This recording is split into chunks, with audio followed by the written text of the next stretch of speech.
네, 안녕하세요. 소개받은 이항입니다. 음, 이게 마지막 강의입니다. 조금만 참으시면은, 한 시간만 참으시면은, 어, 올해 구조교육이 다 끝나게 됩니다. 어, 제가 말씀드리는 내용은 팬데믹 시대에서 야생동물 구조 재활 활동에서 질병을 어떻게 예방할 것이냐 하는 문제입니다. 이 강의를 사실은 뭐 오래전부터 해왔지만은 올해처럼 이 질병 예방이 중요한 이슈로 떠오를 것은 사실은 저도 예상을 못했습니다.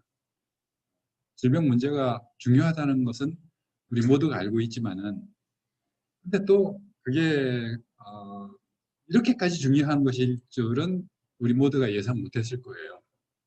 왜냐하면 질병이라는 것은 항상 있어 왔고 우리 뭐 감기 항상 걸리는 거고 조금씩 가다 다치고 뭐 이런 일 항상 있는 거니까 중요하긴 하지만은 그렇게까지 우리가 신경 써서 어떤 희생을 치르라도 막아야 할 그런 것이라고 생각을 못했는데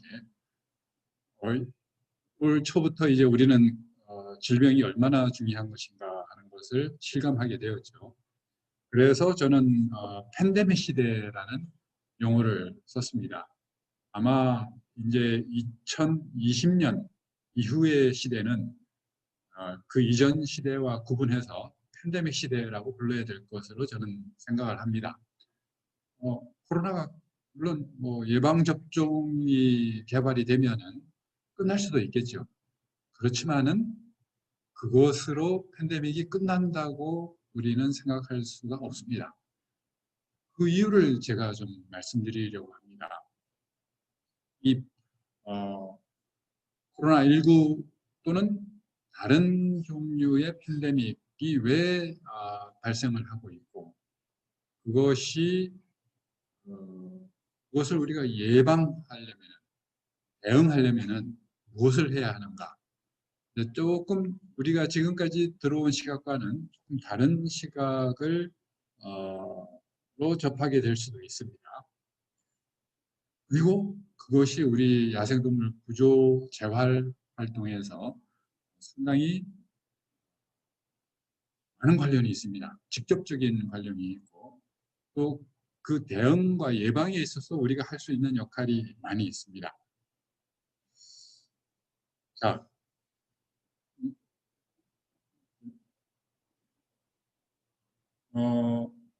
앞에 제목에서 보시면은 다시 한번 보시면은 오른쪽에 이 그림은 아마 많은 분들이 익숙하실 거예요. 이 그림의 주제가 혹시 기억하시는 분 있나요?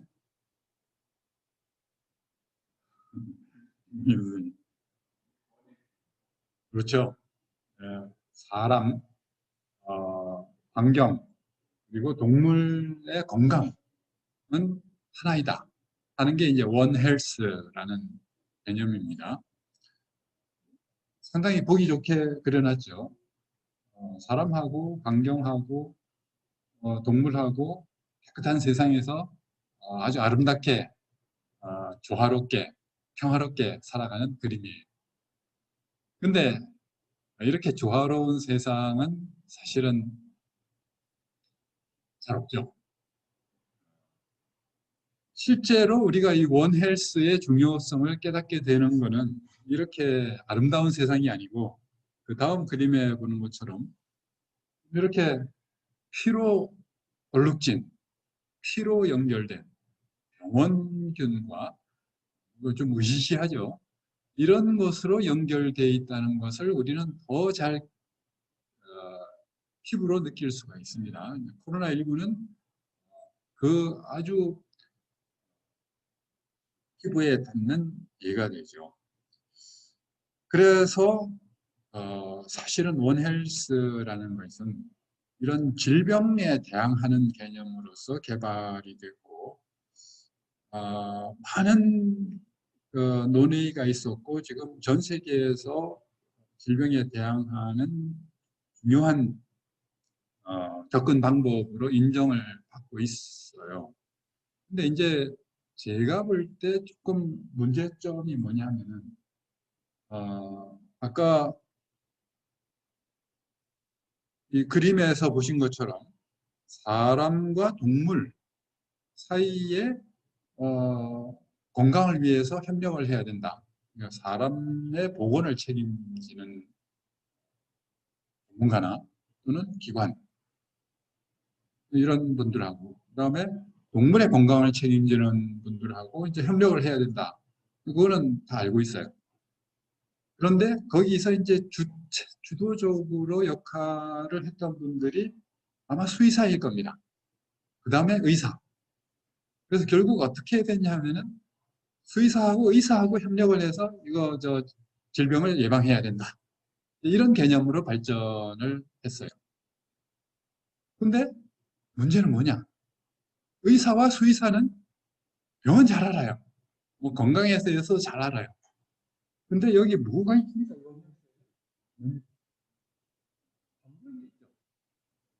환경을 잘 아는 의사는 좀 드물어요. 수의사도 드물어요. 그러니까 이 환경과 그다음에 생태계, 그다음에 동물도 가축은 잘 알아요. 수의사가. 야생동물은 잘 몰라. 그러다 보니까 어떻게 됐냐 하면은 사람의 보건 분야하고 그다음에 가축의 보건 분야하고 주로 협력하는 게 이 원헬스다. 이제 이렇게 돼 버렸어요.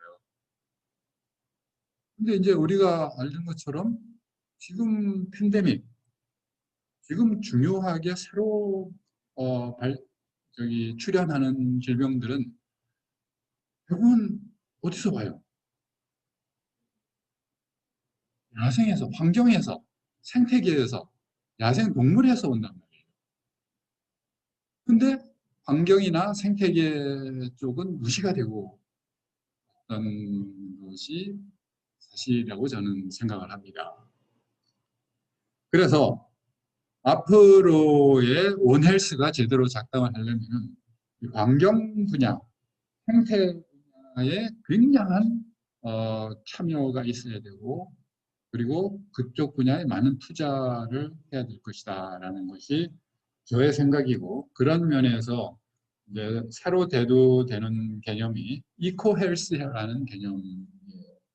이것은 또 나아가서 플래너리 헬스라든가 그 이코헬스를 연구하는 중심이 되는 학문 분야가 디지즈 이콜로지라는 분야가 있습니다. 그래서 사실 개념은 비슷해요. 우리가 통합적으로 질병이나 건강을 관리해야 된다. 학문 분야 간에 여러 사회 여러 분야 간에 협력을 해야 된다는 것은 마찬가지이지만은 이코헬스는 생태 쪽에 좀 더 강조를 하고 있습니다. 그리고 사회학 그리고 인문 쪽에 분야와 협력하는 것을 또 강조를 하고 있죠. 자, 그러면 이 여기 이코시스템 헬스에서 주도적 역할을 하고 있는 디지즈 이콜로지 개념에서 볼 때 팬데믹의 원인에 대해서 좀 생각을 해보면은 사실은 이제 이런 종류의 새로운 질병 이전에는 전혀 없었던 질병일 수도 있고 또는 있었지만은 새로운 숙주에게 나타난다든지 또는 새로운 지역에 발생하는 그런 질병을 신종 감염병이라고 하는데 이런 감염병은 사실은 굉장히 많았습니다. 코로나19가 물론 굉장히 전 세계적인 규모로 발생한 특이한 경우이긴 하지만은 작은 규모 또는 좀 더 지역적인 규모의 신종 감염병은 지난 수십 년 동안 계속 이렇게 증가를 해왔죠. 그것을 영어로는 이제 EID라고 하고 그 중에 반 이상은 동물에서 유래한 것이고 그 대부분은 또 야생동물에서 유래한 것입니다.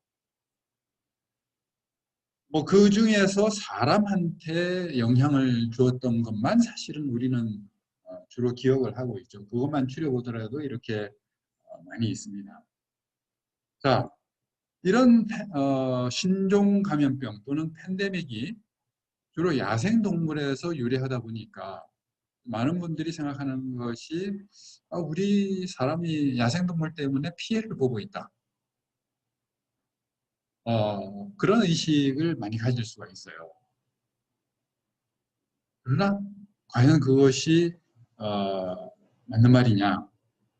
사실은 알고 보면은 야생동물이 우리한 때문에 피해를 보고 있다고 보는 것이 맞습니다.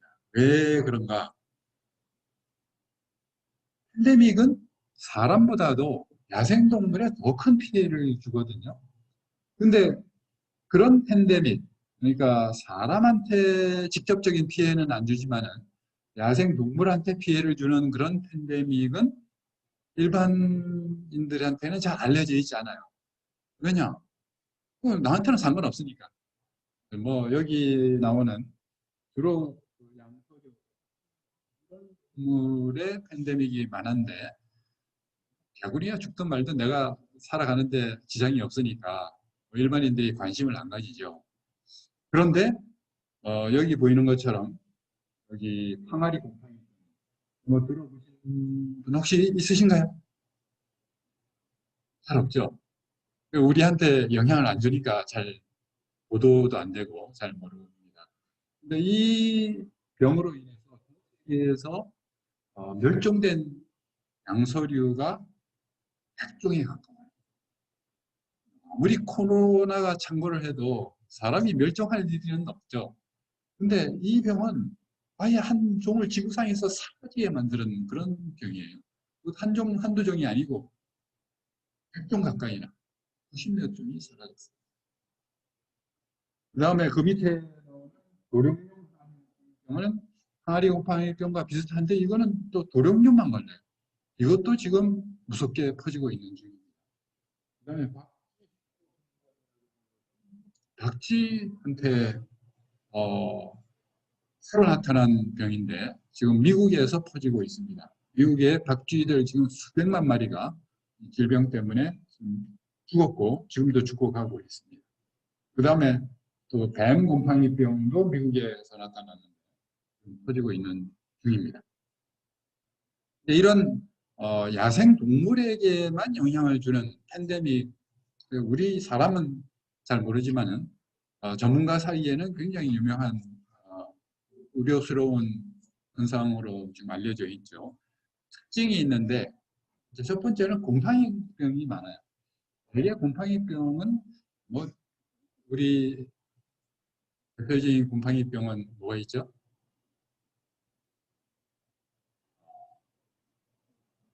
무좀이죠. 좀 지저분한 병이긴 하지만은 뭐 우리 죽이진 않잖아요. 근데 야생동물에 있어서는 이게 그 동물을 몰살시키기도 하는 병으로 발전을 합니다. 그 다음에 또 한 가지 특징은 이 모든 병은 어디서 왔느냐? 그 병을 전파하게 된 주 범인은 사람이라는 거예요. 예를 들어서 저 항아리 곰팡이병은 어디에서 혹시 시작했는지 아시나요? 김봉규 선생님 말고. 항아리 곰팡이병이 어디서 시작했는지 혹시 들으신 분 계시나요? 여기 온라인으로 볼 수 있으면은 제가 좀 여쭤보고 싶은데 여기 잘 안 보이네요. 어디예요? 중국? 아니. 코로나가 중국에서 왔으니까 이것도 중국에서 왔을 것 같아요. 어디냐 하면은 바로 여기. 세계 개구리 멸종으로 내몬 항아리 곰팡이. 어디가 발원지예요? 한국이에요. 어? 처음 듣죠? 잘 몰라요. 이거 뭐 우리하고 상관없는 일이라고 생각을 하죠. 근데 이 어, 이것을 밝혀낸 논문이 사이언스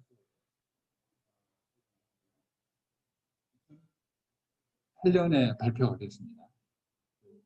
그리고 그때 2018년 기사를 보면은 동아사이언스에 나온 기사.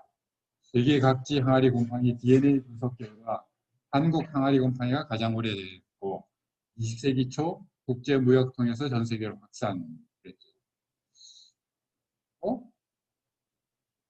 우리나라 개구리를 외국에 수출한 적이 있나요? 잘 모르시죠?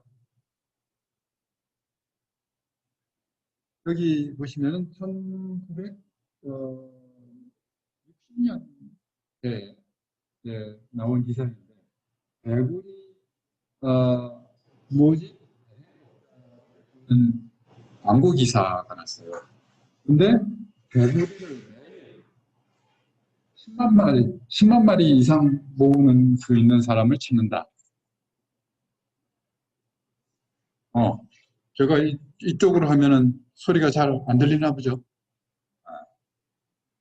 여기만 보고요. 이렇게 이렇게 해도 괜찮은가요? 네.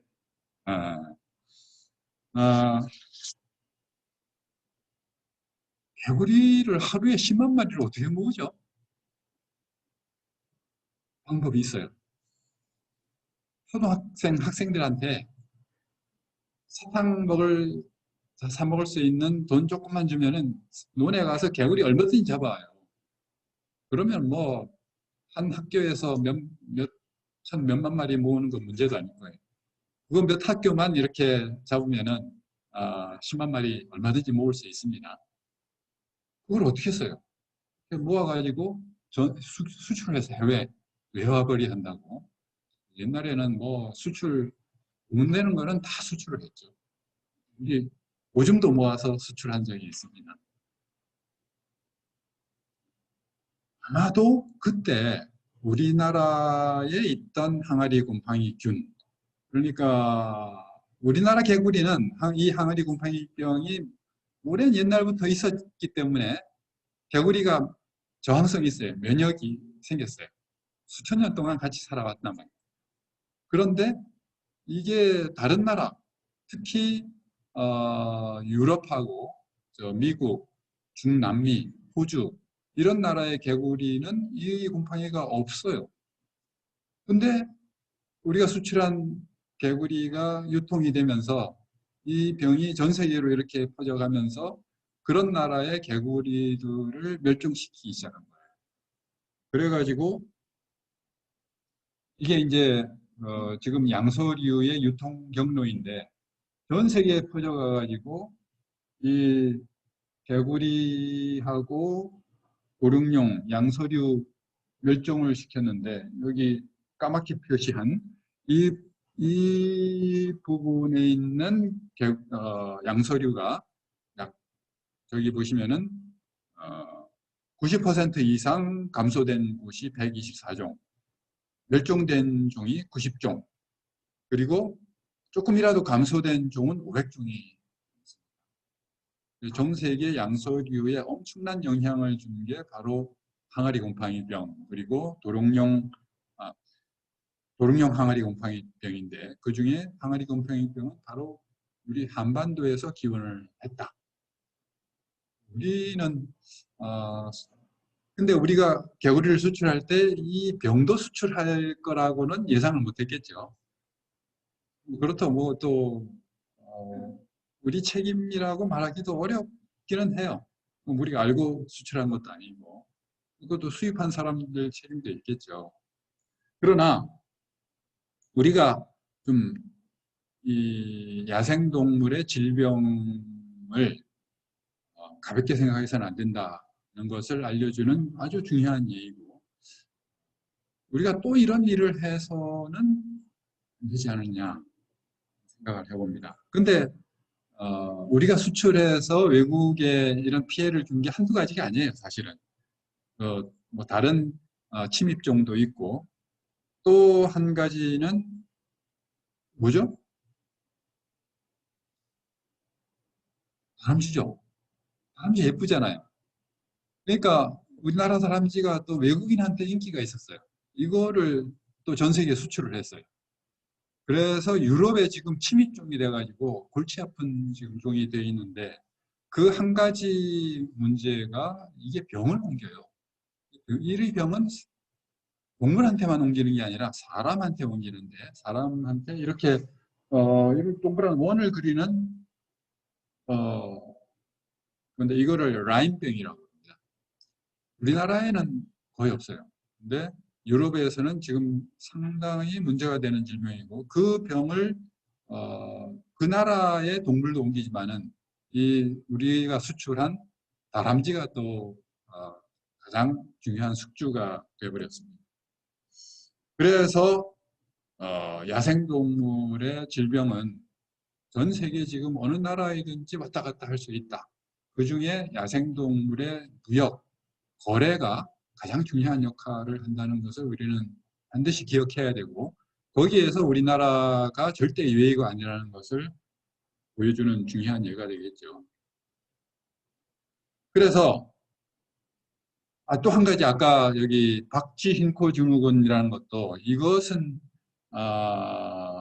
원래 유럽에 있던 병균인데 그 동물 탐사하는 분들이 아마도 동물 탐사한 다음에 그 박쥐한테서 묻은 곰팡이 포자를 그대로 씻지 않고 가지고 갔다가 미국에 가서 아마 또 동물 탐사를 했나 봐요.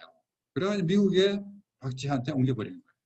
그래가지고 지금 미국에서 난리가 났습니다. 미국하고 캐나다에 지금 수백만 마리가 죽어나가고 있습니다.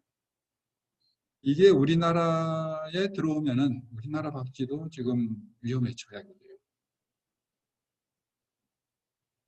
그래서 사실은 사람이 가해자이고 야생동물은 피해자이다 라는 것이 더 정확한 말일 겁니다. 자, 그럼 그 원인은 뭐냐? 팬데믹이 왜 최근 들어 20세기, 21세기 들어 이렇게 창궐을 하고 있느냐?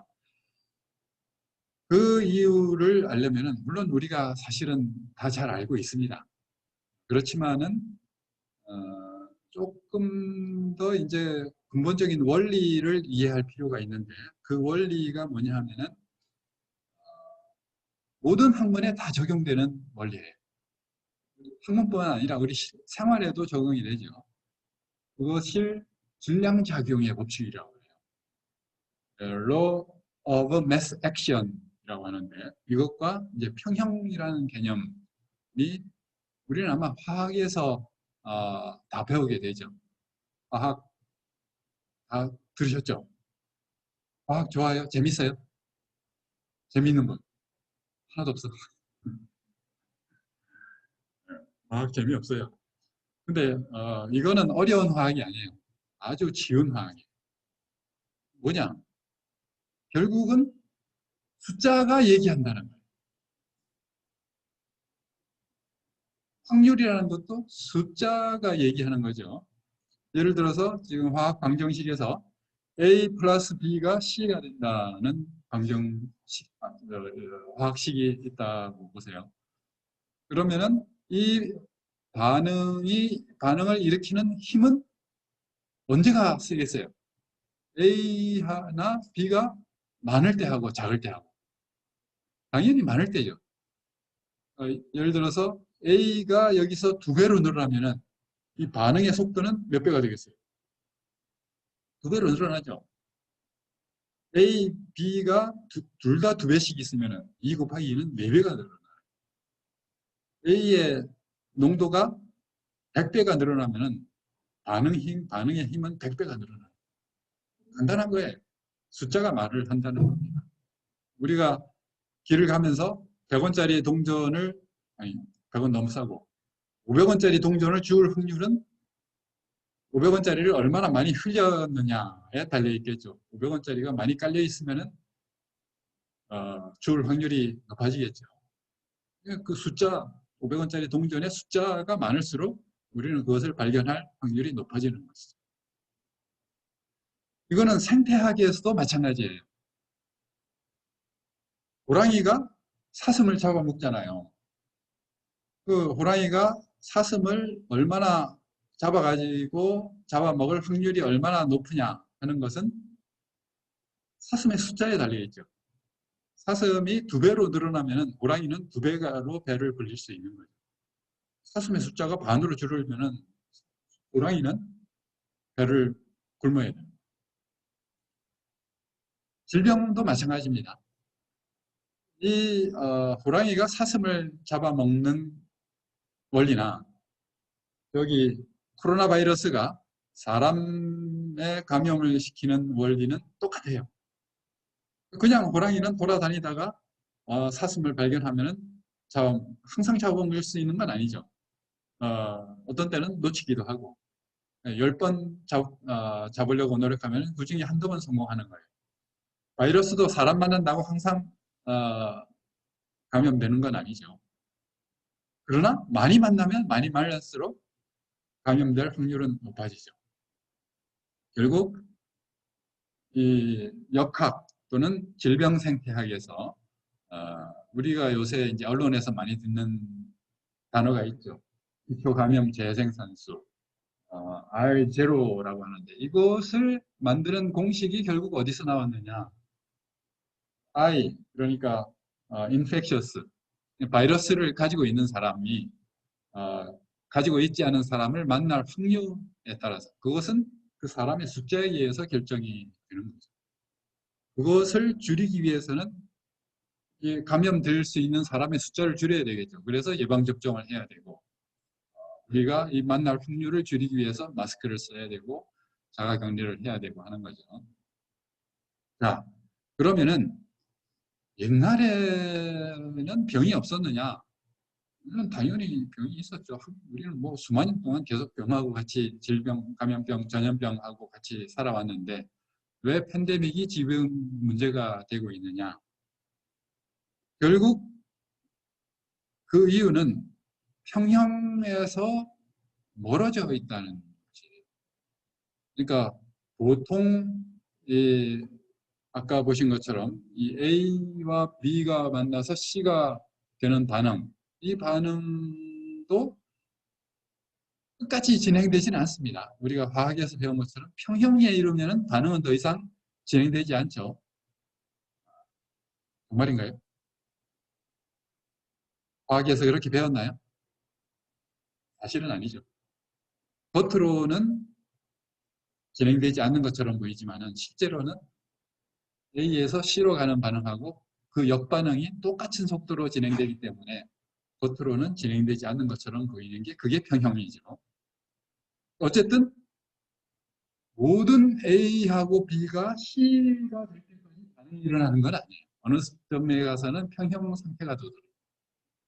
모든 호랑이가 모든 사슴을 잡아먹을 때까지 생태계는 놔두지 않아요. 어느 지점에 가서는 평형이 일어나요. 역학에서도 질병 생태학에서도 모든 사람이 다 코로나에 걸려서 죽을 때까지 질병은 진행되지 않습니다. 어느 순간에 가서는 평형에 도달하게 돼요. 똑같은 원리로 우리가 평형이라는 개념이 있는데 그 평형에서 얼마나 멀리 떨어져 있느냐가 이제 그 평형에 도달하려고 하는 힘이 얼마나 센가를 결정하는 거예요. 그러면은 그 평형 상태에서 멀리 있을수록 힘이 세니까 그 반응은 굉장히 강하게 일어나는데 과학에서는 그것을 폭발이라고 해요.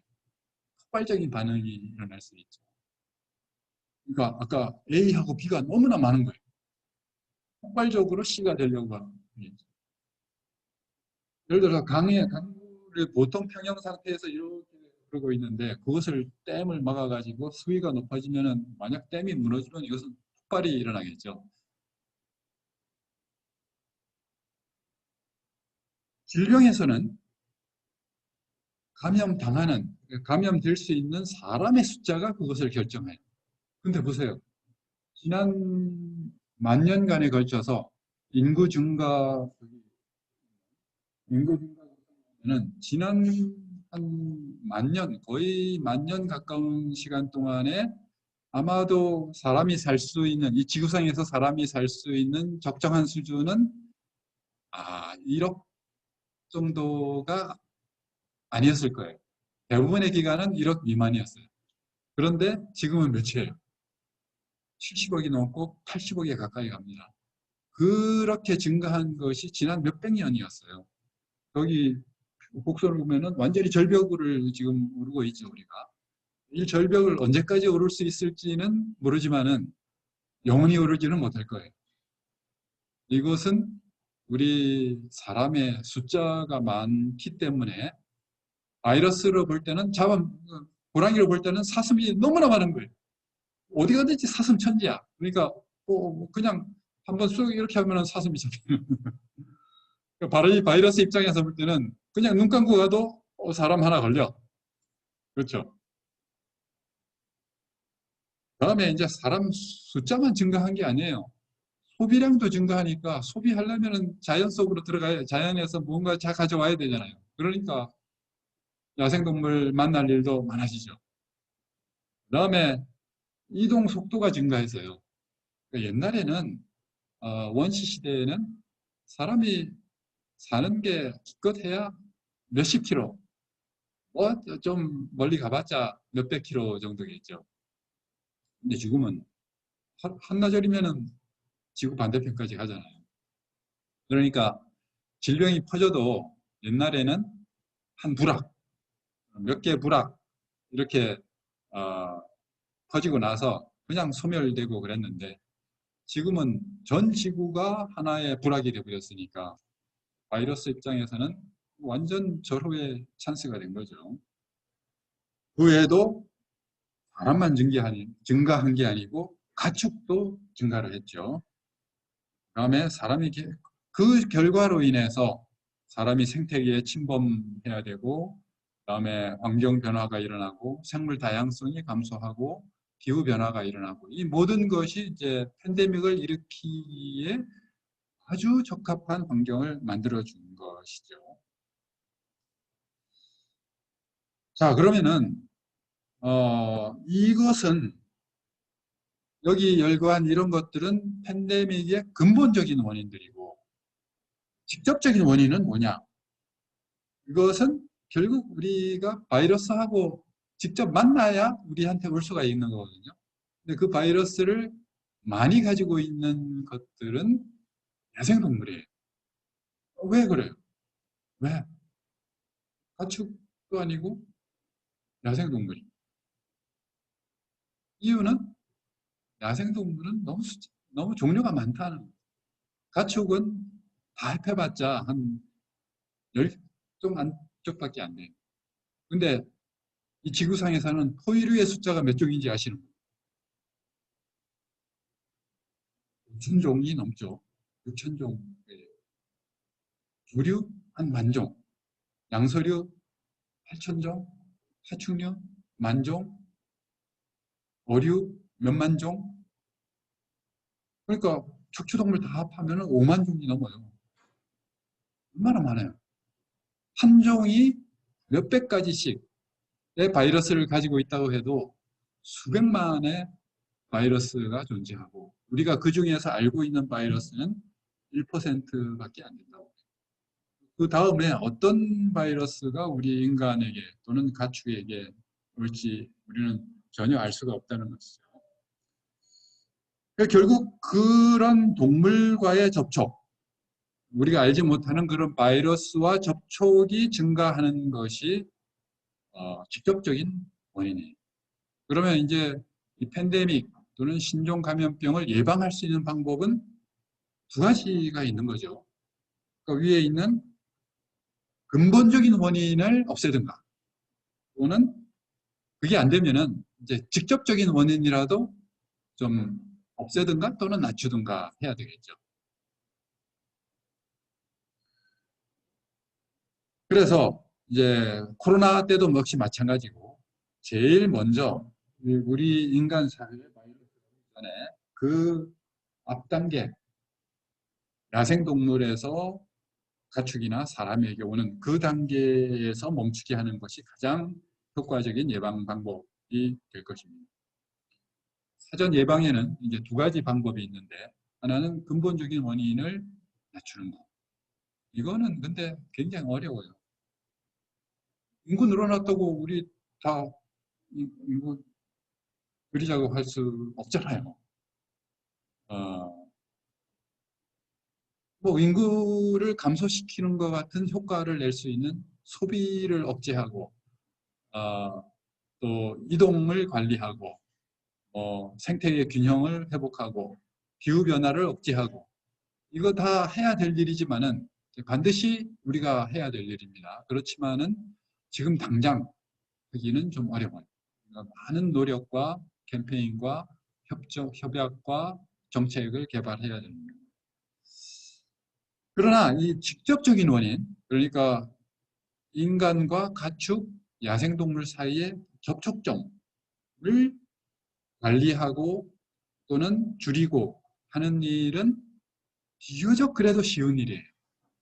그래서 당장 우리가 할 수 있는 일은 이 직접적인 원인을 일단 낮추고, 다음에 이 직접적인 원인을 우리가 손을 봐야 되지 않느냐 하는 것입니다. 물론 사후 대응도 할 수 있습니다. 그렇지만은 댐이 무너지고 나서 그 홍수 피해는 상상을 초월하죠.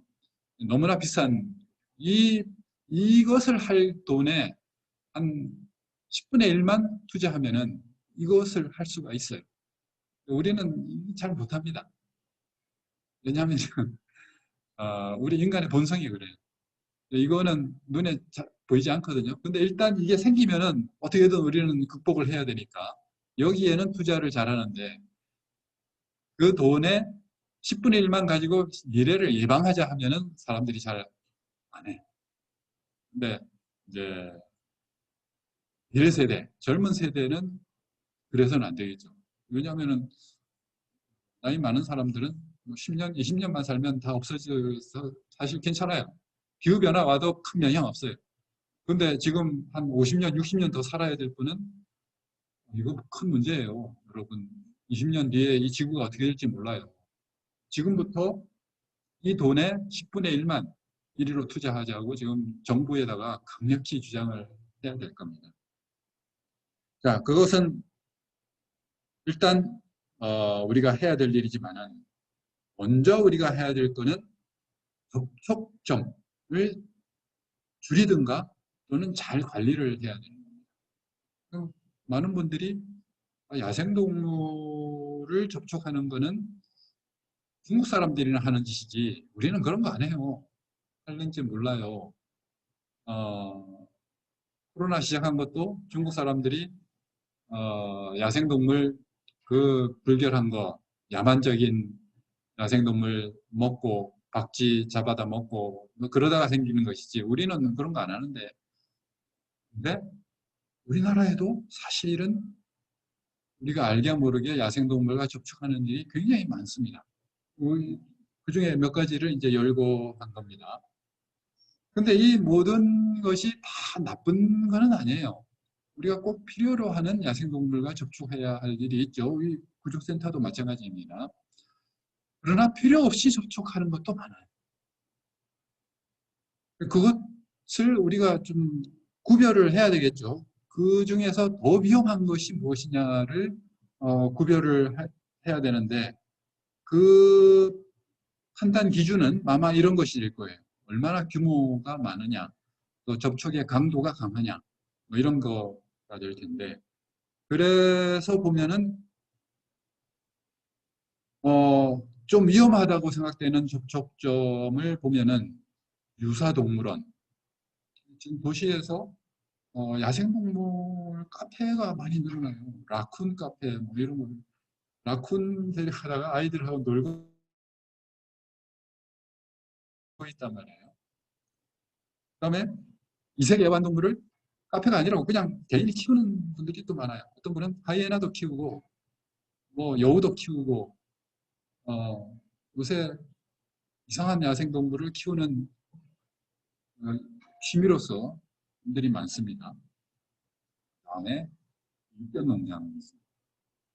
그다음에 준야생동물, 야생동물 구조활동도 들어가요. 그다음에 동굴탐사. 이 몇 가지 예를 보면은 제가 볼 때 우리나라에서 만약에 팬데믹이 발생한다. 그러면은 지금 제일 가능성이 크고 위험한 것이 육견농장. 왜냐? 이거는 어떤 위생관리도 전혀 안 되고 있어요. 육견농장에서 사육할 때, 그 다음에 그 사료 공급 과정, 그 다음에 도축, 유통, 아무런 위생관리 없습니다. 그래도 많은 분들이 영양탕 사 드시죠. 그리고 거기 관련한 분들이 우리 주위에 또 돌아다니고 있어요. 근데 보세요. 여기 이 육견 농장의 개들은 무엇을 먹고 자랄까요? 사료? 아니에요. 사료 비싸서 못 먹입니다. 그럼 뭘 먹이느냐? 우리가 먹고 남은 음식, 찌꺼기, 그거 뭐 큰 식당 같은 데서 수거해가지고 갖다 놔.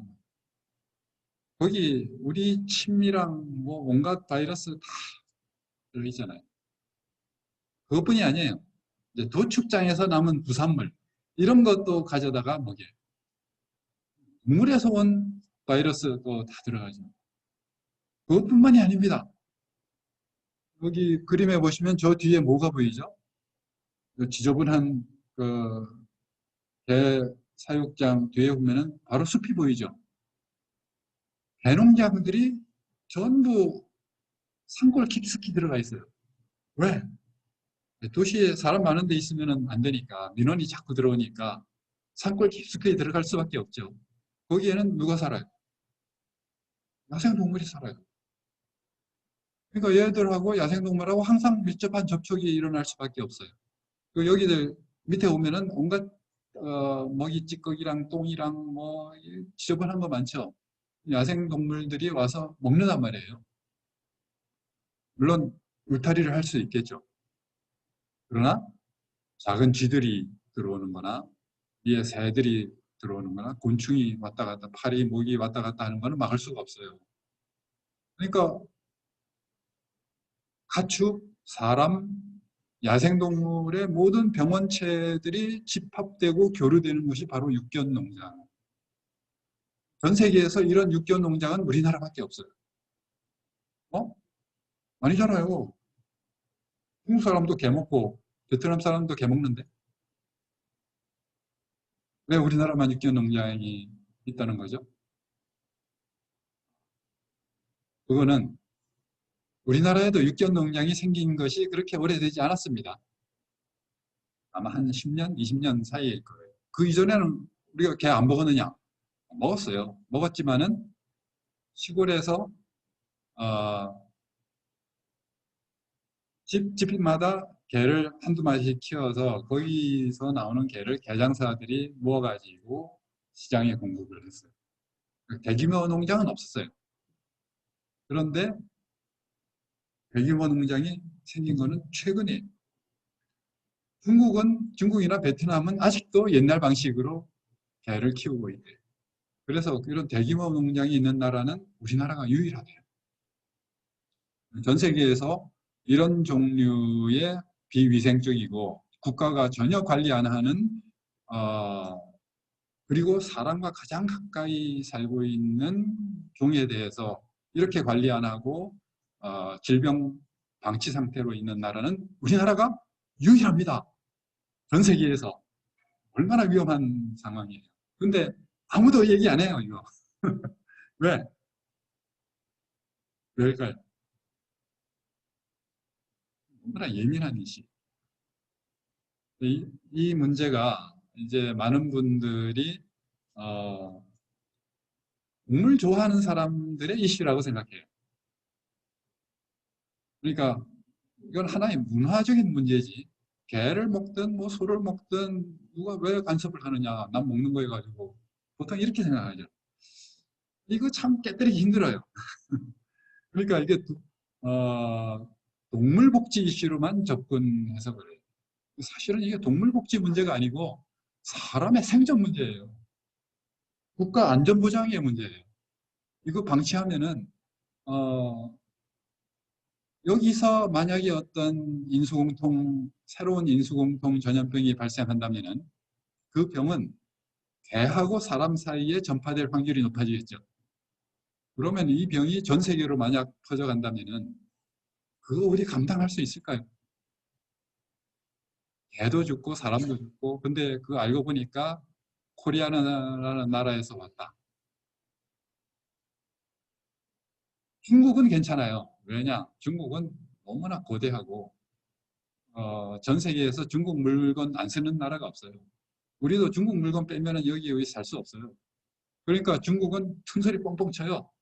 그거 우리가 아니고 다 조작이고 미국에서 나왔으니 유럽에서 나왔으니 우린 모른다. 뭐 배째라 그러면은 끝나요. 어쩔 수 없어요. 근데 한국은 우리는 그런 정도는 아니에요. 그럼 뭐 한국이 한 나라에서 팬데믹을 일으켰는데 그게 차라리 내가 죽으면은 맞는데 내가 아끼고 사랑하는 아기가 죽었다 그러면은 여러분 어떻게 생각하세요? 코리아가 믿겠어요, 안 믿겠어요? 얼마나 믿겠어요? 근데 전 세계 많은 분들이 애를 그렇게 생각해요. 자식만큼이나 예쁘고 귀엽고 세상에 둘도 없는 반려자로 생각을 한단 말이에요. 그 개가 코리아에서 발생한 팬데믹 때문에 죽었다. 얼마나 코리아가 믿겠어요. 뭐 한류, BTS, 뭐 저 삼성 핸드폰 이거 뭐 완전히 소용없을 거예요. 제 생각에는 이제 현대차도 못 팔아먹고 저 삼성 핸드폰도 팔아먹기 어려울 거예요. 그러니까 안전 보장의 문제입니다. 육견농장 이거 해결을 해야 됩니다. 제가 볼 때는. 근데 아무도 해결 안 할 것 같아요. 어쨌든 저는 얘기했습니다. 그 다음에 이제 위험한 게 야생동물 체험시설이에요. 아마 여러분 중에도 이 라쿤 카페 가해 보신 분 있나요? 어, 도시에는 많은 분들이 가고 있어요. 지금 유행이에요. 왜냐하면 사람들이 새로운 자극을 찾으니까. 개도 잘 이제 좀 지루하고 고양이도 지루하고 뭔가 새로운 동물을 보고 싶고 만지고 싶다. 거기에 등장한 게 이제 라쿤 카페, 미어캣 카페 뭐 이런 거예요. 그럼 많은 분들이 애기들 데리고 가요. 그게 또 동물을 사랑하는 거라고 생각해요, 이분들은. 그리고 동물과 교감한다. 동물을 사랑하는 마음을 키워주기 위해서 애를 데리고 가서 만지게 하고 실내 동물원 가서 구경시키고 먹이주고 이렇게 요새는 체험이 유행이니까. 근데 생각해 보세요. 중국에서 야생동물을 먹는 거하고 우리나라에서 야생동물을 데리고 노는 거하고 어느 게 더 위험할까? 아, 먹을 때 우리가 야생동물 생거로 그냥 먹나요? 아니에요. 익혀서 먹어요. 끓이든지 굽든지 어떻게든지 익혀서 먹어요. 익히면 바이러스 살 수 있나요? 못 살아요. 먹을 때 바이러스 없습니다. 그 동물은 먹는 사람은 안전해요. 물론 조리하는 과정에서 문제가 있을 수는 있겠지. 근데 일반인들은 괜찮아요. 먹어도 괜찮아. 바이러스 관점에서 볼 때. 근데 여러분이 라쿤이나 미어캣이나 여우나 이런 동물 데리고 놀다고 생각해 보세요. 동물을 바이러스, 거기 어, 뭐, 발톱 불어 핥히는 사람 많습니다. 개가 아니에요. 여우나 라쿠는. 가서 핥히기도 하고, 때로는 물리기도 하고, 거기 특히 종사자들은 뭐 온몸에 상처투성이에요. 생각해보세요. 그거는 바이러스가 된 바늘로 여러분 몸에 주사를 넣는 거하고 똑같아요. 발톱 핥히면 그 발톱에 있는 바이러스가 우리 몸에 바로 들어가는 거예요. 먹는 것보다 훨씬 위험한 거예요. 그럼 왜 우리나라에는 코로나가 발생 안 해요? 숫자가 말을 한다고 그랬잖아요. 중국은 숫자가 너무 많아요. 그러니까 더 위험하기는 더 위험하죠. 근데 그 강도로 보면은 우리나라의 라쿤파페가 사실은 위험할 수도 있는 거죠. 그런 라쿤파페가 전국으로 퍼져가지고 전 국민이 다 라쿤을 데리고 산다고 하면은 분명히 발생합니다. 숫자가 말을 하니까. 그 다음에 동물 탐사. 자, 이 코로나가 어디서 왔죠? 사스는 어디서 왔죠? 메르스는 어디서 왔죠? 100%는 아니지만은 99%는 아마 이 박쥐에서 온 것으로 우리가 알고 있어요. 그러면은 코로나가 다시 박쥐로 가게 될 확률이 높다는 의미예요. 그런데 우리가 저기 인터넷에 한번 동굴 탐사, 뭐 동굴 체험 뭐 이런 걸 쳐보세요. 이런 사진은 금방 나옵니다. 어떤 지자체에서는 아이들을 데리고 동굴에 가서 박쥐하고 이렇게 사진 찍는 것을 하나의 생태 체험이라고 해서 하는 데가 있더라고요. 그리고 동굴 탐사하는 분들 상당히 많습니다. 근데 그분들이 박쥐가 어떤 질병이 있으니까 조심해야 되고, 또 우리가 박쥐한테 질병을 줄 수 있으니까 조심해야 된다는 교육 전혀 안 받아요. 그런 걸 관리하는 사람 전혀 없고 나라에서도 전혀 신경 안 써요. 상당히 위험한 거죠. 야생동물 구조활동, 이거는 좀 성격이 다르죠. 동물 탐사, 뭐 체험시설, 육견농장 이런 것은 동물을 해치고 동물에 대한 나쁜 인식을 심어줄 수 있는 좋지 않은 활동이지만은 이거는 좋은 일이잖아요. 홍부가 제비 다지고 쳐준 것처럼 착한 사람들이 하는 일인데 이거는 괜찮은 거 아니에요? 아니에요. 내가 선한 의도를 가지고 있다고 항상 선한 결과를 낳는 건 아닙니다. 선한 의도가 위험성을 줄이지는 못합니다. 이게 왜 위험하냐면은 야생동물과 사람과 접촉하는데 같이 데리고 노는 것보다 더 강한 접촉을 해요. 왜냐하면 우리는 상처를 치료를 해야 되고 수술을 해야 되고 바로 검진을 해야 되고 굉장히 밀접한 접촉을 하고 그 과정에서 바이러스가 포함된 침이나 뭐 혈액, 뭐 똥, 먼지, 분진, 온갖 거를 우리가 공유를 해야 돼요. 거기에다가 우리는 이 동물을 다시 야생으로 돌려보내야 돼요. 그 동물을 우리 구조센터에서 데리고 있을 때는 사람과 접촉을 하게 되고 그 다음에 동물과 동물이 접촉을 하게 되고 만약에 우리 그 구조센터에서 뭐 쥐나 또는 개를 키운다 그러면은 가축과 접촉해야 되고 그 바이러스들이 서로 교환되는 장소가 될 수 있다는 거죠. 그 야생에서 뭐 동물끼리 만나는데 뭐 어차피 야생에서 같이 산다고 해서 그 동물들이 항상 접촉하는 건 아닙니다. 너구리하고 고라니하고 야생에서 만날 일이 있을까요? 아마 거의 없을 거예요. 같은 공간에 살기는 하지만은 서로 따로 떨어져 살아요. 서로 만나서 의을 부비고 그러지 않습니다, 절대. 근데 야생동물 구조센터에서는 바로 이웃에 또 살 수도 있죠. 한 사람이 고라니를 한번 돌보고 나서 그 바이러스를 가지고 다음 너구리한테 가서 또 돌보고 그렇게 되면은 교차 반염이 일어나게 되겠죠. 그런 일이 일어난 다음에 그 다음에 우리가 가진 코로나 바이러스를 또 너구리한테 주고 그 너구리가 야생으로 가서 또 다른 동료들한테 주고 하는 일이 일어날 수 있다는 거죠. 그 사실은 굉장히 위험한 일이에요. 저 야생동물 데리고 노는 라쿤 카페나 야생동물 카페 그것보다도 사실 훨씬 위험한 일이 야생동물 구조활동. 더군다나 어떤 구조센터에서는 이렇게 아이들을 데리고 와서 체험, 이것도 체험학습이라고 교육을 한다고 이제 이렇게 맨손으로 또 만지고 청진기도 만져보고 이런 일도 하고 있어요.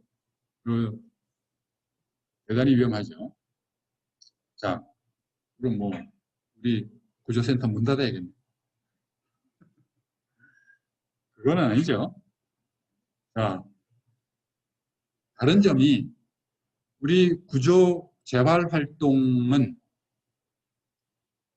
필수적인 일이라는 겁니다. 왜 필수적인 일이냐? 첫째는 우리가 야생동물이 다치고 병들고 하는 것이 사람이 일으킨 일이기 때문에 그것을 구조해야 할 어떤 윤리적인 의무를 우리가 갖게 되는 겁니다.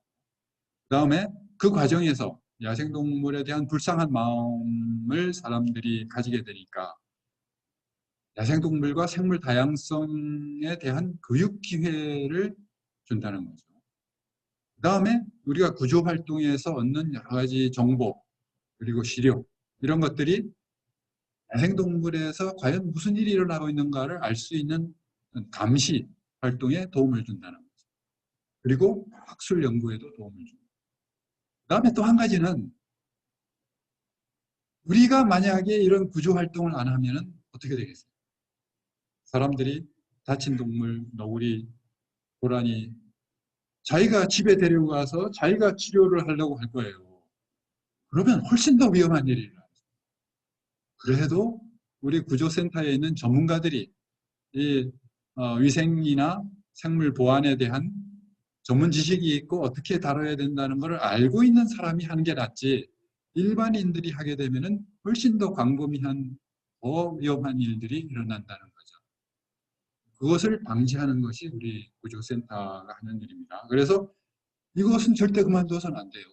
다만 그 과정에서 우리가 하는 일에 또한 위험성도 인식하고 그것을 제거하거나 또는 위험도를 최대한 낮추기 위해서 최대한의 노력을 할 필요가 있다는 거죠.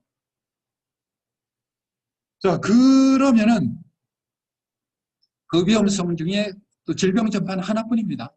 유전적 오염이라는 것도 있습니다. 그러니까 이게 뭐지? 이것은 침입종이나 외래종 생각하시면 알 수 있어요. 알게 쉬워요. 그러니까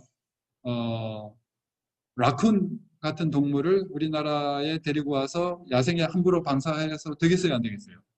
안 되죠. 그거는 우리나라에 살고 있지 않은 종이. 우리나라에 사는 종이니까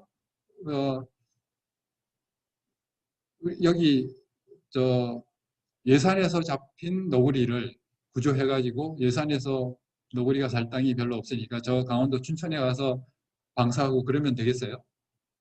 아니죠. 네. 우선 이 예산에 살고 있는 너구리하고 저 춘천에 살고 있는 너구리하고 가지고 있는 질병이 다를 수가 있어요. 그럼 우리가 예산에 있는 질병을 춘천에다가 옮겨버리는 일을 하는 게 될 수가 있죠. 그 다음에 유전자 구성도 다를 수가 있어요. 우리나라 같은 나라인데 뭐 유전자가 달라? 다를 수도 있어요. 어떤 경우에는 예를 들어서 사냥의 경우 저 설악산에 살고 있는 사냥하고 이쪽 울진에 살고 있는 사냥의 유전자 구성이 다르다는 것을 알게 됐어요. 그거는 그냥은 몰라요. 유전자 연구를 해봐야. 유전자가 다르다는 것은 뭘 말하느냐? 그 둘 사이에 별로 접촉이 없었다는 얘기예요. 자연적으로도 그랬다고. 수천 년 동안 별로 접촉이 없었다는 얘기예요. 그러면 그 둘 사이에 질병이나 병원체 구성도 다를 수가 있어요. 우리가 그거를 함부로 섞어서는 안 된다는 얘기입니다. 그래서 한 곳에 아까 말씀하셨지만은 어떤 장소에서 구조된 동물을 방사할 때는 가능한 한 그 구조된 곳 또는 가장 가까운 곳에서 방사를 해야 되는 것이 원칙입니다. 그다음에 생태계 교란과 사회적 갈등 위험도 있는데 시간 관계상 이것은 그 자료를 혹시 다 나눠드렸나요? 네, 그 나눠드린 자료에 있으니까 좀 읽어보시면 될 겁니다. 그리고 질병 전파를 막으려면은 질병이 어떤 경로로 전파되는가를 알아야 되는데 그것도 자료에 다 나와 있으니까 참고하시고요. 그 다음에 질병 전파 예방을 위한 기준도 자세히 설명이 되어 있습니다. 그것도 좀 참고해 주시고. 근데 이제 제일 중요한 거는 개인 위생을 굉장히 철저히 그 일반적인 방역 기관, 그러니까 우리 요새 TV에 보면 항상 나오는 게 이게 방역복이 있고 마스크 쓰고 수술할 때 이렇게 장갑 끼고 하는 거 보셨죠? 내가 그냥 장갑 끼면 안 됩니다. 그리고 벗을 때도 그냥 벗으면 안 되죠. 장갑 끼고 나서 그거를 만지고 버리고 그럼 그 만진 손으로 또 다른 사람 오염시키고 그러겠죠. 그 굉장한 연습이 필요하고 그걸 참 일관화 습관화해야 돼요. 그런 거 구조센터 내에서 항상 연습을 하고 일상생활화하는 습관을 들여야 될 겁니다. 그리고 구조센터 내의 동선, 이게 오염을 최소화하는 방식으로 작업 동선을 만들어야 되고 시설 설계도 해야 되고 가능하면은 새로 들어오는 동물은 일단 격리시켜 놓고 검진하고 그 다음에 입원하는 동물과는 격리하고 그 사이에 왔다 갔다 할 때는 반드시 작업복이나 다 갈아입고 이런 설계를 해야 될 겁니다. 그 다음에 이제 지금 코로나19 팬데믹 상황에서 좀 더 특별한 주의를 기울여야 할 게 있어요. 팬데믹 상황이 언제 악화가 돼가지고 모든 활동이 중지될 가능성도 있잖아요. 그러면은 이 동물들 어떻게 할 것인가? 뭐 그런 대응 지침을 각 센터마다 마련해서 시행을 해야 될 것이고, 그 다음에 코로나19에 감염 가능성이 있는 동물들이 또 있어요. 사실은 모든 동물을 다 주의 기울여야 되지만은 특히 지금 알려진 동물 중에서는 족제비과 동물, 유럽에서는 페렛 그리고 밍크 이런 동물들이 감수성이 높다고 알려져 있거든요. 그렇다면 우리나라에는 족제비가 있고 족제비과 동물이 또 뭐가 있죠? 오소리가 있죠. 좀 감수성이 있을 가능성이 있습니다. 그 다음에 너구리. 너구리는 지금 이미 코로나19의 감수성이 높은 걸로 밝혀졌어요. 너구리를 다룰 때는 특히 조심을 해야 되는 겁니다. 그 다음에 고양이과 동물, 설치류도 감수성이 있는 걸로 알려져 있습니다. 그래서 지금의 코로나 상황에서는 사람의 코로나 바이러스가 동물에 가지 않도록 하는 것이 제일 중요해요.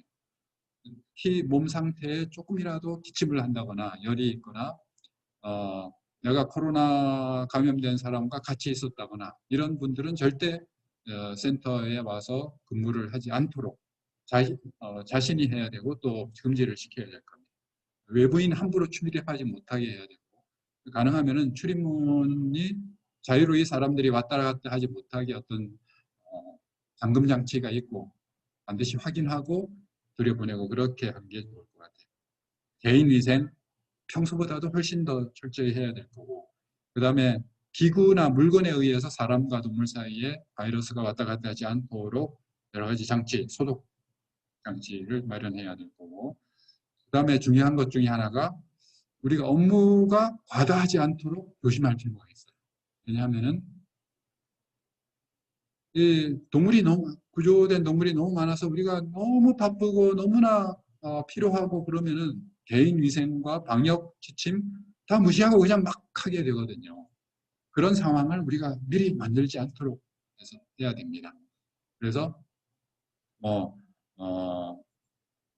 구조가 들어오더라도 최대한 그 구조된 정말 필요한 경우에만 구조를 나간다든지 그다음에 만약 업무가 너무 많아지면 업무 시간을 조정해서 예를 들어서 오후 6시까지 업무를 보던 거를 오후 4시로 좀 당겨가지고 그 이후에는 아예 그 구조 접수를 아예 하지 않고 꼭 필요한 사람은 다음날 하겠죠. 조정을 한다든지 트리아지를 활용해서 우리 업무량을 최대한 줄일 우리가 감당할 수 있는 수준 내로 줄이고 또 업무를 보더라도 동물과 필요 없이 접촉하는 것을 최대한 억제할 필요가 있을 겁니다. 이상입니다.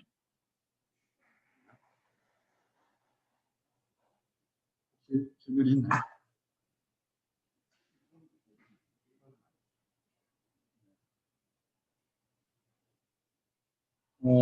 질병에 따라 종에 따른 감수성이 다르다고 알고 있습니다. 그런 경우 종에 따라 구조를 진행함에 있어서 다른 기준과 결정을 두어야 바람직한 걸까요?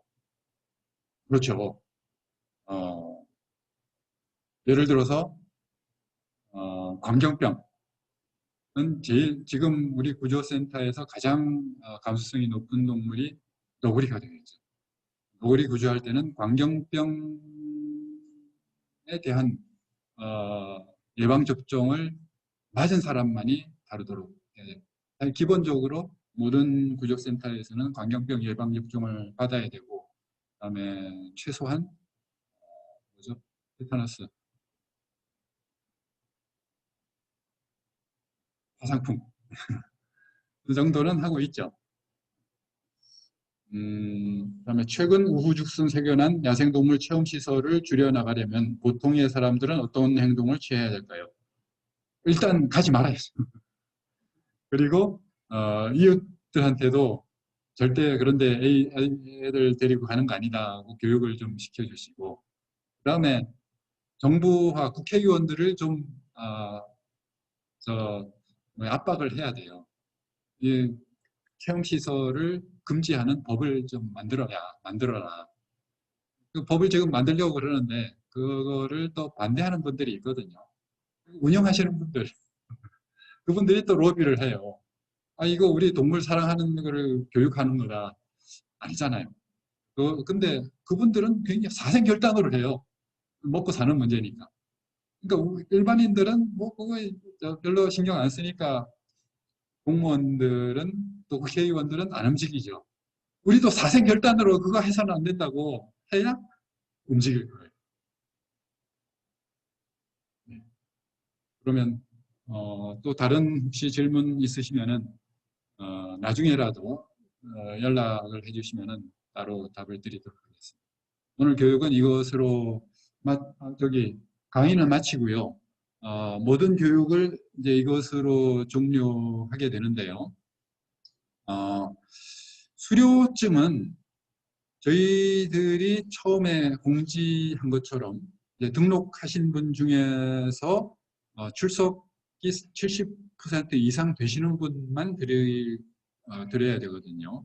근데 그냥 여기에 접속만 했다고 해서 우리는 출석으로 인정할 수는 없어요. 우리가 그 녹화를 해둔 게 있으니까 계속 이게 화면에 보이고 활동 계속 나타나시는 분만 출석으로 인정하려고 합니다. 그것을 하려면 좀 작업을 해야 되기 때문에 수료증을 어떤 분한테 드릴지는 조금 시간이 걸릴 것 같아요. 나중에 그것은 통지를 하고 수료증 받으시는 분은 원본을 보내드릴 건가요? 네, 네, 네. 전자우편으로 보내드리게 될 것 같습니다. 어, 아마, 예, 그 설문조사를 우리가 해왔는데, 나중에 그 수료증을 받으시는 분들한테는 설문조사를 요청할 수도 있습니다. 또 공지할 사항이 있나요?